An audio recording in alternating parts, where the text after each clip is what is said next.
Hey, this is Kate. If you're enjoying the content on the Good Fight channel, then please do hit like and subscribe below. Thank you.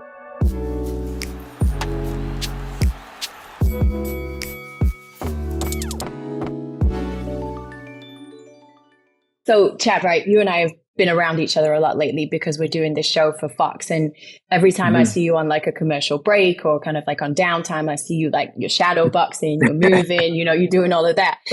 So you obviously have this really deep love for boxing. Can you talk me through where that started, where it comes from? You know what? I've always had a love for boxing. Obviously, never doing it at the amateur level, or obviously we know not at the pro level, but I've always had a love for it. Fighting in the street as a little kid or growing up, even being older, fighting all the time. And I use boxing as a way to prepare for football season, understanding the cardio that goes into it, the work that goes into it. And it helped me sustain not only playing 4 quarters without being tired. I think the workouts with boxing kept me healthy throughout my entire career, where I never had one injury. I never had any injuries. Wow. And it's just something that I always loved. And once my career ended in football, I needed something that provided structure and discipline, that same structure and discipline that football provided. Because if I wasn't on my shit, excuse my language, if I wasn't on my shit as far as practice goes, then I get exposed on Sundays, when the cameras are rolling. And boxing provides that. And now I want to take it as serious as I can because I'm in good health and because I've never been injured. I want to try my hand at doing it seriously.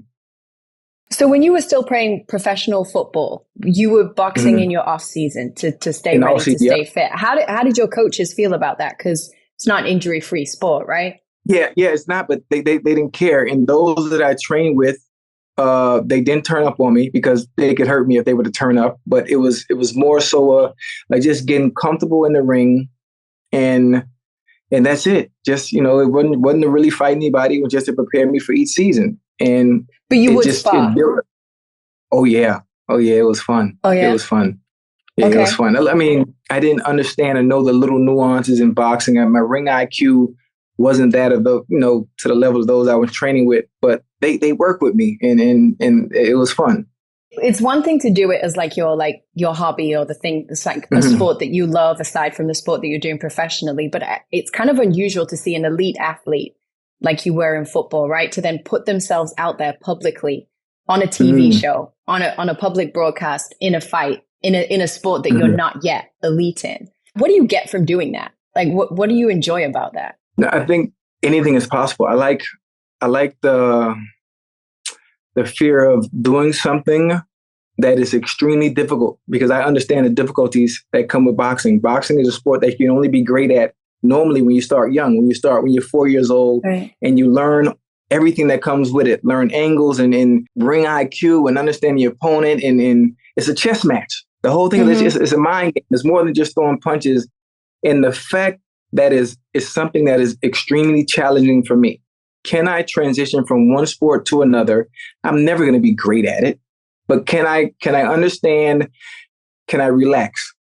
Can I relax, stay calm under pressure with punches flying at me, and learn the small basics and get, not great at them, but get good at the basics and then add my own flair to it? Can I do that? And, those that are pros and that are elite at the boxing level, they've been welcoming with open arms. They helped me get to that point. And I think for me to speed up the learning curve, I purposely go with those that are the best in the game. And, they don't take it easy on me. And I think that's one of the reasons why I'm so excited to get back in the ring, as opposed to when I fought last June on Mayweather's card. People say, you look like you know what you're doing, but you can see it's like raw, like it's raw. And I just need somebody to sharpen the pencil up. And that's why I can't wait to get back in, because I've had a year under my belt with certain fighters, and I'm going to look completely different. So you're talking about like it's going to happen though. So you feel like you're going to have another fight? Oh yeah. Not just another. I'm going to do a lot more. And most of the people are, they're fighting celebs. I'm not doing celeb fights. I'm fighting people that have a fighting background. Whether it's bare knuckle, whether it's MMA guys that are active, not retired, active guys, or amateur boxing. And that's forcing me to be on my shit. So people understand I'm not and boxing. So if I'm going to take it, if I'm going to do it, I'm going to do it serious, and I'm going to fight other people that do it for a living. You have a timeline in mind of when you want to have your next fight? I think March would be perfect. March would be perfect. And the getting the fights isn't That's the like problem 4 months because away. I'm sure. Yeah, I mean, Showtime, pay-per-view, any of these apps or entities will be willing to have me on. Yeah, it's no problem. It's just about me being on point, dotting my I's and crossing my T's, and being comfortable with whoever it is I'm going to face. I'm not going to embarrass anybody that's been working with me. I can't, which is why I can't wait to get back in. So what would you have to change in your lifestyle from here until March to be ready? I mean, just being frank, right? Like I said, we're around each other a lot. I see you smoke a lot of cigars. Yeah. I see you eat a lot of McDonald's. Do those things have to change, or are you good with that? Yeah, it stops. It stops because I did it last time. And Floyd, listen, my last fight, Floyd told me late. And I only had 3 weeks to get ready. Dang. I fought last June with 3 weeks worth of training with the Charlo twins. I did a morning session and an evening session with both of them. I got my ass whooped, but I got my legs too. And I went in there, jumped in the ring, and I fought. I got a little tired towards the end. I went down in the fourth with 40 seconds to go. You jumped right back up though. Never seen somebody jump up so quick. Yeah, because I was off balance. He caught me. I mean, I was obviously the basics. Having my guard up. My guard wasn't up. So I could see the punch coming. I just couldn't get out the goddamn way. It was funny. So after that fight, I took a week off and I hadn't left the gym since then. And I just can't wait to get back. Obviously being here for a month, I've had a month off. And so once I get back, once the holidays is over, I'm right back in the gym for the next 3 months. So what kind of level fighter would you choose to go in against? Like, obviously you've said it's not going to be a YouTuber. It's not another celebrity. Yeah. You want somebody who's really in this sport. Yeah. But what kind of level are we talking? Okay. Amateur. I should be fine because of the individuals I've worked with for the past year. And at the level they're at, I should be fine. If I can survive and move around, even though they're going maybe 80%, an amateur fighter is not going to be anywhere near Caleb Plant or the Charlo twins or Boots. It's impossible. I mean, it's just not what it is. So I think I'll fare okay and I'll be fine. And I just want to show everybody that, you put the work in, the results are going to show. And those that have took the time out to work with me and allowed me in their camps and allowed me in their space, I'm going to show them I'm not going to embarrass them. And I'm going to show, the work we put in, and it's going to show. Real talk, right? Was this a route that you always wanted to go with boxing, or is it a paycheck that's enticed you and thought, man, I could make good money doing this? Why wouldn't I? No, it's not really about the paycheck, because those that know me, you would know I saved over 80% of my salary when I played. I'm cheap as hell. I don't spend much money, but I needed something I needed something that provided what football had, and it was gone. I needed to compete. I got to compete. The hunger and the urge, oh my goodness. Like the hunger and the urge to compete at something at a high level that's challenging is something I needed, and football gave me that. It gave me that. Every week I would talk trash before the week of a game, and knowing I added pressure to go out there and perform. Now I'm taking myself out of my comfort zone into something that's new, which brings me that same challenge again. Not only that, the challenge is even harder because it's not something that I actually do. I have the athletic ability to do it. I have the quickness and the suave, you might call it. And it's all about sharpening the pencil, toning it down, relaxing, staying calm, trying to master the basics of it, and then adding my own flair to it. So, personal question, but how old are you? Because I feel like you're over 40, right? You're 40 what? Yeah, 54. The age doesn't matter. What's your real age, man? What's your real age? Yeah, 44. 44. That's an age where most boxers want to be long out the ring at that point, right? And you've said, I'm not just going to have one more fight. I'm going to have fights. Like, this is going to be a thing. How long do you want to be in it? I don't know. I'm not sure. See, I think boxers, because of the wear and tear and the getting hit constantly throughout the years, then they're ready to go out of it. I played 13 years. Kate, I had no injuries. Right. I got hit like really clean, maybe twice. Twice. I made a lot of business decisions when I caught the ball and there was traffic or somebody's coming to hurt me or I made great business decisions in getting down and protecting my body. I like to call it taking care of my body. And to where now I still feel I am willing and able to do something at a high level. And because the danger that boxing proposes, that is exciting. That's exciting because if I'm not on my shit, I can get fucked up. I can really get hurt. And that excites me. Is there an end goal? Is there a point that you're trying to reach and then you'll be like, okay, like dope, I achieved what I wanted to achieve? I think it would be satisfying for me to take the entertaining aspect that I brought to the game of football and be able to transition that into the ring and entertain thousands. But in order for me to do that, I gotta work, which is the easy part for me. I'm a gym rat. I'm a gym rat still to this day. I have to work and work and work and work and work until I get to that point to where I want to be exactly what Emmanuel Augustus was, basically. You love entertaining, right? Which I know about you. What about the ring walk? Like, how much did you enjoy that moment? I know you were like lower on the undercard at that point, so it wasn't like the stadium was full, right? But you were nervous? Oh my goodness, yes. Yeah, I'm used to playing in stadiums in front of 70, 80,000. But it's a sport that I know. It's a sport that I know like the back of my hand. I can close my eyes and know what I have to do. Now it's a little different. I'm getting in the ring with a guy that fights bare knuckle. Okay, he's already a lunatic for fighting bare knuckle to begin with. And I'm getting in the ring. It's like, so, my head was racing. I was nervous. And I think that's a good thing because before kickoff, I was nervous, until I got hit or I caught a ball. What are you nervous of? The unknown. You don't know what's going to happen. I don't know what's going to happen because I've never been in a ring like that without headgear, getting ready to go to work. I never have. Now I know what it's like. Now I don't have to be nervous. Now I can relax. Now I don't have to bounce around the ring for 4 rounds because now I know how to protect myself. Now I know how to keep my hands up. Now I know all it takes is minimal movement and slight angles. You don't have to be bouncing around the whole ring and tiring yourself out. This is stuff that I learned throughout the whole year. That's why I can't wait to show the improvement from my last fight to how I look now. I want people to be like, are you sure he played football? That's how good I want to look in the ring. Is it nervousness or would you go as far as saying it's scared? I feel like no one ever wants to admit that they're scared, right? But it's a real thing. You got to be scared. You got to. It's not a scare where you're fearful, but it's a nervousness, a little bit of scared because you don't know what to expect. Like, I can actually get hurt.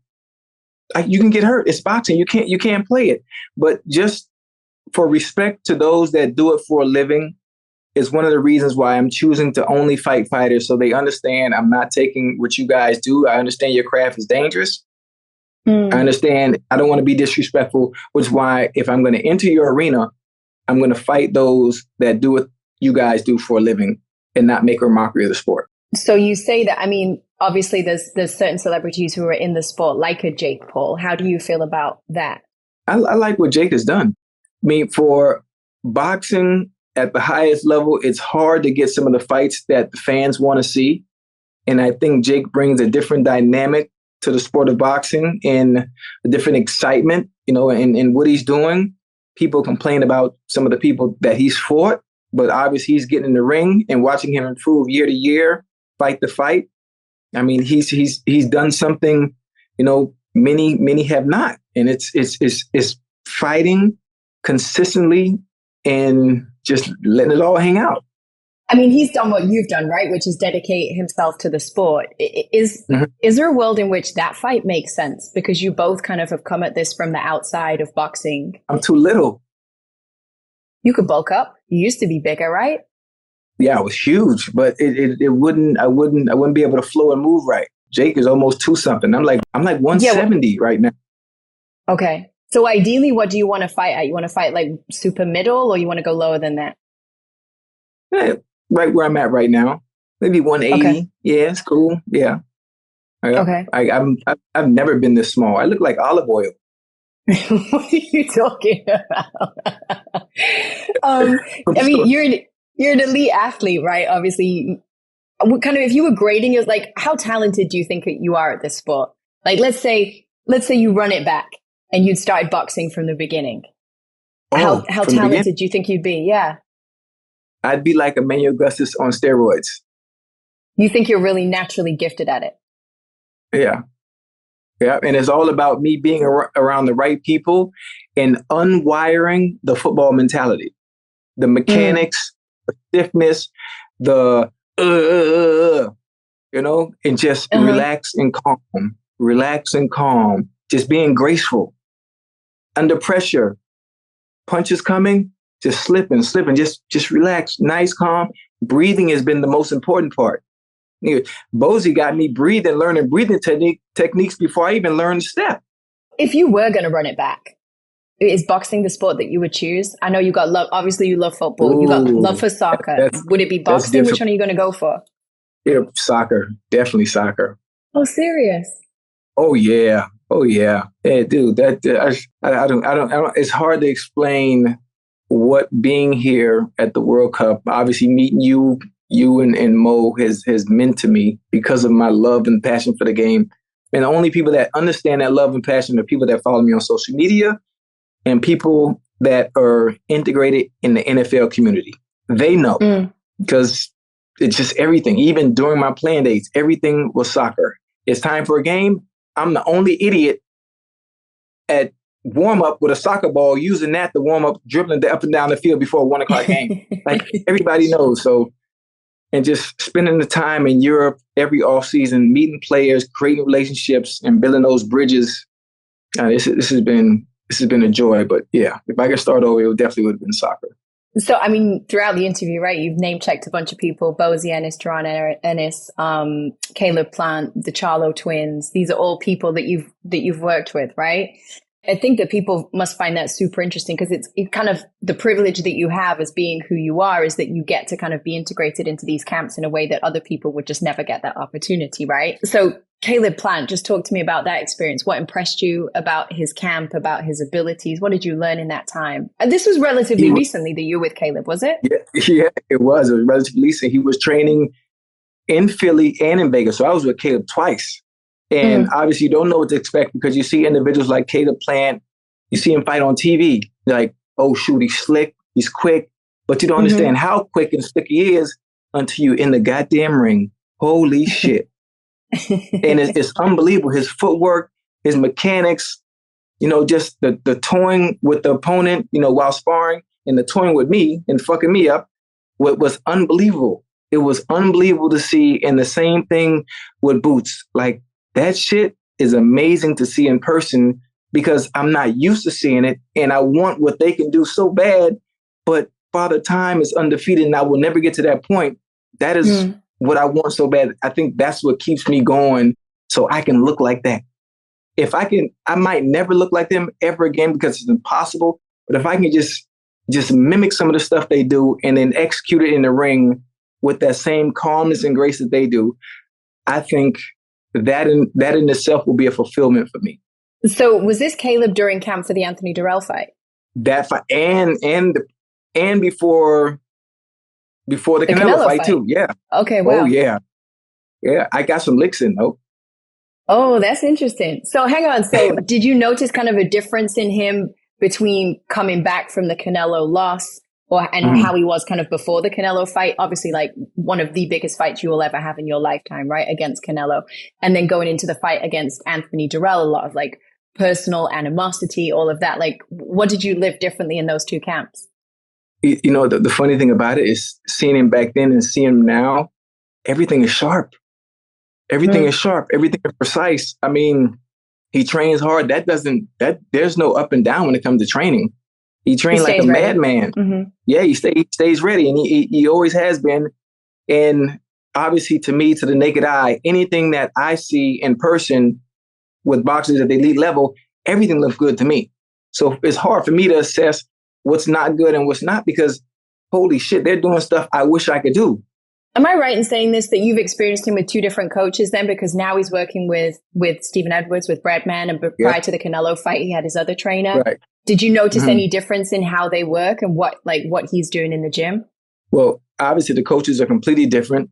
What they would have him doing in the gym is somewhat similar. They all have their different plan on how to execute based on the opponent that you are facing. But I don't want to get into the intricate details I on what understand. they You don't do. want to talk out of camp. I get it.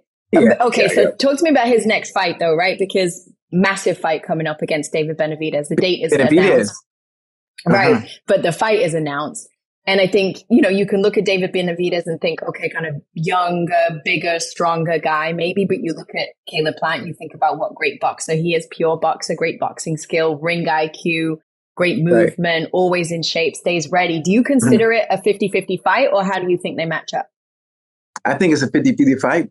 I think it's a 50-50 fight. Obviously, there are two completely different skill sets, obviously, in the ring. I think Caleb will fare better when it comes to his movement and his footwork and then being able to move around and create angles and find openings. But again, Benavidez being right in your face, power puncher, he'll smother you, and those goddamn punches hurt, obviously coming from David. But I think it's going to be a good fight. So another person that Caleb has been open about wanting to fight is Jermall Charlo, who you've also spent time with, right? Ooh. And Jermall has said that he wants to move up to 168 at some point, so they'd end up in the same division. If you're a betting man, which I think you are, if you had to bet on how that fight goes, on who wins that fight, where do you put your money? Draw. You can't go a draw. Come on, man. Listen, nobody wants to see a draw. Those are both good friends of mine, and I can't. I love them both. You have been in the ring with both of them. Do you have any kind of insight on what kind of fight you think that would be? Charlo, the punches hurt. Okay. Is that the heaviest punches you felt? Is Jermall Charlo? Yeah. That's not fair. It's not. I'm putting myself in danger because once you step in the ring with them and Caleb, Boots as well, even when they're not turning up, there's a certain switch that they can't turn off and on. There's a certain switch that they can't turn off and on. And I get in the ring and I get hit and I give the look to them as if, hey, what are you doing? It's me. It's me. And like nothing, there's no flinching. There's no mercy. There's no mercy, to the point where they gave me a better understanding. Like if my mama was to come in these ropes, she finna get that work. And that's what it is. And I like that. And the fact that I'm under fire and under pressure like that, I've gotten to the point now a little bit where I can remain calm and relaxed and not running around like a chicken with my head cut off. So once I'm putting all that stuff together, all those little nuances that go into being, a boxer, I mean, people will see next time I'm in the ring, like, oh shit, this fool, he really been working. Is there anybody of those guys, like, who did we say, that you've been in the ring with? So Caleb Plant, either of the Charlos, Jermall, Jaron, Ennis, who you feel like those hit, like the punches hit different? Well, it's not that the punches hit different. It's the fact that you don't know where the punches are coming from. Okay. Which is more surprising because he changes the tempo, he changes the speed of everything. He'll be in front of you, then he'll be off to the left, then he'll be off to the right. It's kind of weird. Charlo, they right in your face, slipping, none of the tricks of the trade for that matter. But with Boots is very, very slippery, very slick, man. Great movement, man. And the way he creates space and angles, and he forces you into mistakes. It's dope to see in person, especially when he's sparring with people, smaller than him, bigger than him. It doesn't matter what it is. Caleb is the same way. I think, but Boots does it more often, regardless of who's in front of him in the ring. And I happen to be a victim to that, and it was weird. It was weird. It's a feeling of hopelessness, being that I have a certain arrogance because I feel like I'm elite at one sport. I can get in another and survive. I never felt so hopeless ever before. Dang. It was a learning process, but it was cool. I mean, he's special, right? 29-0, 27 knockouts. He's obviously got like real power, and he's been calling out all the biggest names in the division. He wants that smoke, right? Of those top guys in the division, who do you think he's capable of beating right now? All of them? Do you? You think he beats a Terence Crawford? You think he beats an Errol Spence? Ooh. I think it would be great fights. I mean, I know Errol, I know Bud, I know Errol, and I think those would be great fights. See, those are the type of fights we want to see, because someone like me who doesn't have the boxing background or the boxing pedigree, obviously just watching with the naked eye, I can't be the one to say who's going to win what, because what is exciting to me and looks wowish to me, it might not be the same for someone else who is used to seeing boxers all the time and consistently, you know? So seeing Errol spar before, he hit like a truck. He hit like a heavyweight. And then seeing Bud spar before, everything, he's just polished. He's polished. He can fight inside, he can fight outside. I mean, however you want to do it. So it's hard for me to say who would win what when they're all so great at what they do. And then it just, who makes the fewest mistakes, obviously the one who's in the best shape as well. And that's how it would be. I wouldn't want to pick any person, but I think he wants those fights, and I think those are type of fights we as boxing fans would love to see.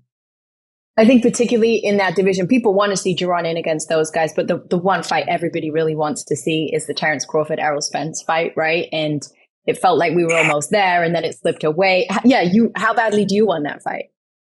That would have been nice. That would have been nice. That would have been a very good fight. You have Errol, who likes to be on the inside. You got Bud, who can fight on the inside and out. I don't know how it would have went. I'm not sure. Many people say, "Oh yeah, Bud will win," and people say, "Nah, Terence is a dog. He win." You never know. You never know, because everybody has a puncher's chance. Everybody has a puncher's chance. So it'll be a good one. I was hoping something like that would happen. And I don't like, when it comes to boxing, all the politics that gets involved, because there's so many people in between two fighters. There's so many people. And I didn't even know that. I didn't even understand it until I started, being around fighters and understanding it has to go through so many different channels before you can even get a goddamn fight. Is that kind of the kind of conversations you've had with fighters? Do you feel like fighters themselves are frustrated with those situations where they can't make the big fights happen that they want to have? Yeah, because I've asked before. I asked Boots, why is it so difficult to get the fights? Why is it so difficult? And then they talk about you got promoters, and then you have the something with TV, and I forgot how it works. Network deals and everything, right? Yeah, network deals. I'm like, what the hell? Why can't you call, hey, Keith Thurman, listen, I want to do something. What you trying to do?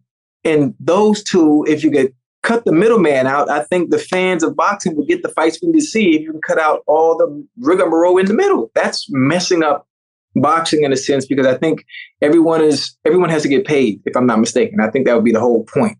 Everyone has to have a piece of the pie. And I mean, rightfully so, but it's not giving us what we want to see. And that is the best fighters getting in the ring and fighting each other. So when you talked about the Terence Crawford Errol Spence one, you kind of said that's something I would have wanted to see, etc. You talked in the past tense. Have you given up hope on that fight happening, or do you still think it happens? I mean, I haven't given up hope on it happening, but the fact that it has to go through so many different people for it to actually happen, instead of the two fighters actually saying to whoever runs the show, listen, get the deal done, whatever you need to do to make it happen, make it happen. It's, to me, I thought it was simple. Being embedded and engulfed in boxing a little bit more now and having a better understanding of how things work, nah, it don't work like that. And if it's going to happen, it might happen a little later than we'd like. And to me, I like to say they're hot right now. Not very, very young, but young enough to where it can be an exciting fight and they can sell it out. Oh, it's a legacy-defining fight for sure. Okay, a couple of last questions. If there's a coach that you could pick out that you feel like this is the coach that has really had the most influence on me, that has shaped me the most and that I'm most grateful for, is there somebody you would pick out? Probably Derek James, Ronnie Shields, and Bozy. Man, you've had some good coaching. That's crazy. Yeah, listen, taking a little bit from Derek, a little bit from Ronnie, a little bit from Bozy. Man, listen, and just trying to put it all together. You try to put it all together, and then obviously I have coaches that I work with at home.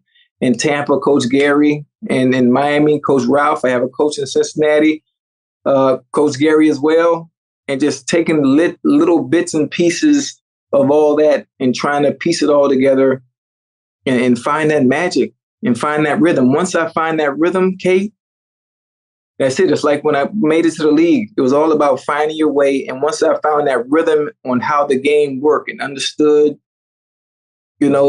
how it went and having confidence in myself, that's all I need.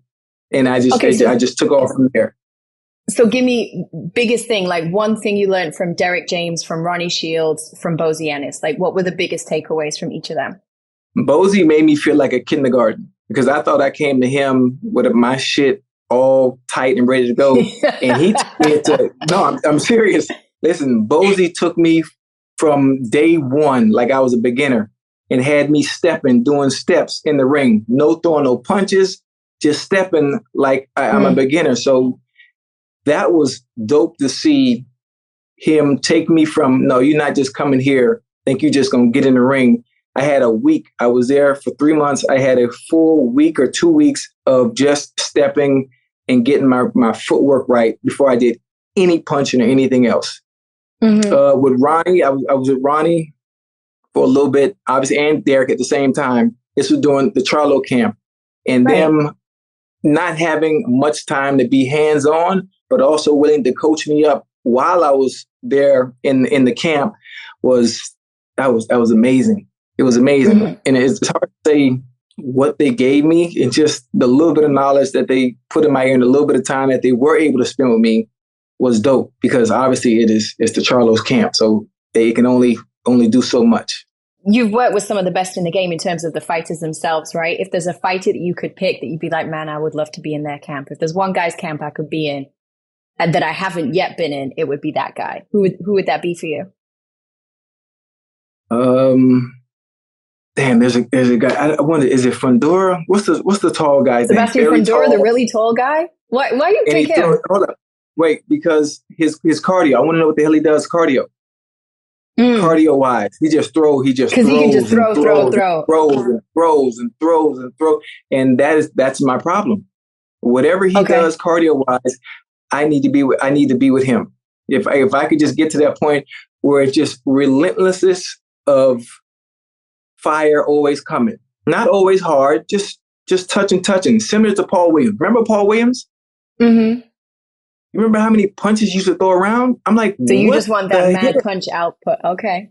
Yeah. I mean, I think obviously that and just being comfortable, man, that's the key. Just being comfortable and relax. Because at times that football mentality gets back into me and I tighten and stiffen up. I just got to always relax. And Boots is, motherfucker, so smooth with that shit, man. No matter what's coming at him, he catching and slipping but like everything is so graceful, man. And really all boxers have it. It's just repetition. They've been doing it so long. Like I want that. It's just cool as hell to look at. Like no worries. Even though they're in danger, which is weird. Mm-hmm. No, it's very cool. So hopefully a fight in March, which would mean camp would start for you, January? When would you think of starting? Yeah, January. Okay. I would purposely start January just so I can get 3 months under my belt because I obviously had a month here. Because if I hadn't been here, I would still be staying sharp. Man, I appreciate your time so much. Thank you. This was fun. Yeah. Oh, I know what. I know one. I know what I want to do. I know it sounds stupid. And it's probably silly. But if I were to do like a few more fights and I was to do one last one, the last one I would do would be an actual pro. Okay. Yeah. You have somebody in mind that you want to work your way towards? Okay. No, I don't. I mean, but I can't fight anybody elite. I get fucked up. Obviously, once they turn up for real, it's done deal. But I just want to do someone that's a pro. There are a lot of pros that, and I mean no disrespect, that are decent, that really don't pose a threat because I think I can survive off of will. I don't know if that makes sense, and just want to. Heart matters, for sure. Yeah. So I don't know. I think that's what I'm gonna do, and after that, I'm gonna bow out and be thankful that I survived, and that's it. And then you move on to the next thing. You've done bull riding, you've done soccer, you've done pretty much everything. Yeah, I think what you gonna find next? Connect Four. No, my last thing, I want to swim with orcas in the wild in Norway and New Zealand. Then I'm set. I'm done. That's my bucket list. Then your bucket list is all checked off? Everything is checked off. That's pretty cool, man. I appreciate you. Thank you, Chad, for your time. Thank you.